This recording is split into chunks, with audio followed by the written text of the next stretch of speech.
Hey there, how you doing? Here's just a quick tip, quick exercise really, or think of it as a game. It's always better to think of games that you can do to help you practice your power chords. Because once you've got the original sort of power chord shape, it then becomes a challenge to move it around the neck of the guitar.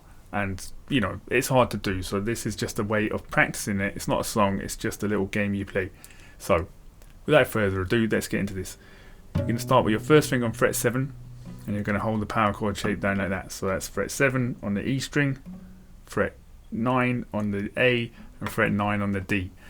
And you're just going to play that.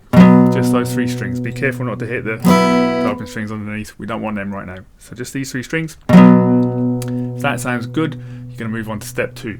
Now step 2 is you play it once, and then you take your first finger off and play it again. So I'm taking my finger off.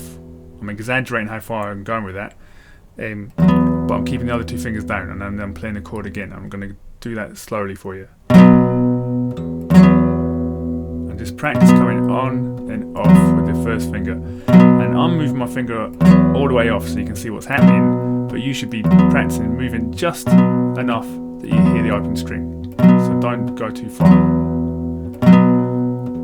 Okay, now you're thinking, but we're talking about moving around the neck. This is what you do next. Once you get happy going on and off like that on fret 7, you're going to shift it down to fret 5. So first finger's on fret 5 now. Same idea, same sort of power chord. And just on and off.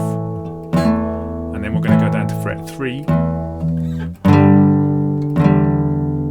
And don't worry, it sounds a bit weird in this chord, and it's not supposed to sound good. It's supposed to be an exercise, alright? And then back up to fret 5.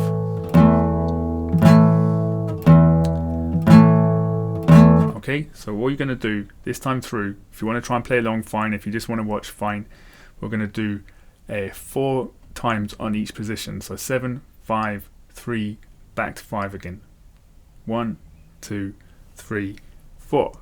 1, 2, 3, 4, down to fret 5.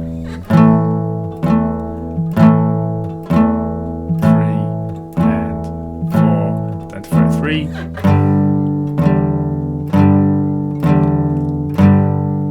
to fret 5 again.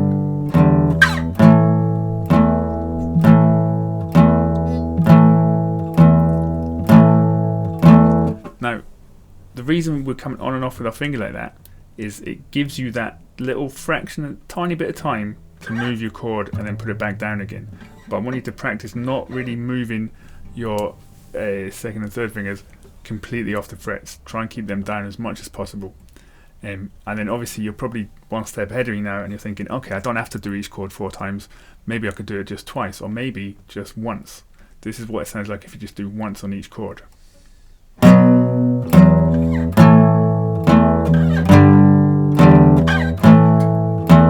Okay, quite hard to do, so go slow, but just practice that. And then if you're getting 2 steps ahead of me, you're thinking, well, why do I have to just do 7, 5 and 3? You don't.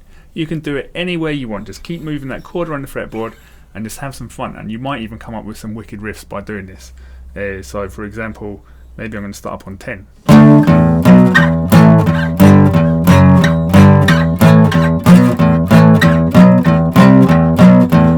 I'm just moving around randomly, and I'm just practicing doing it. I'm not worried too much about if it sounds good, but if something does sound good, try and remember it and put it in a song, and let me know once you got that done.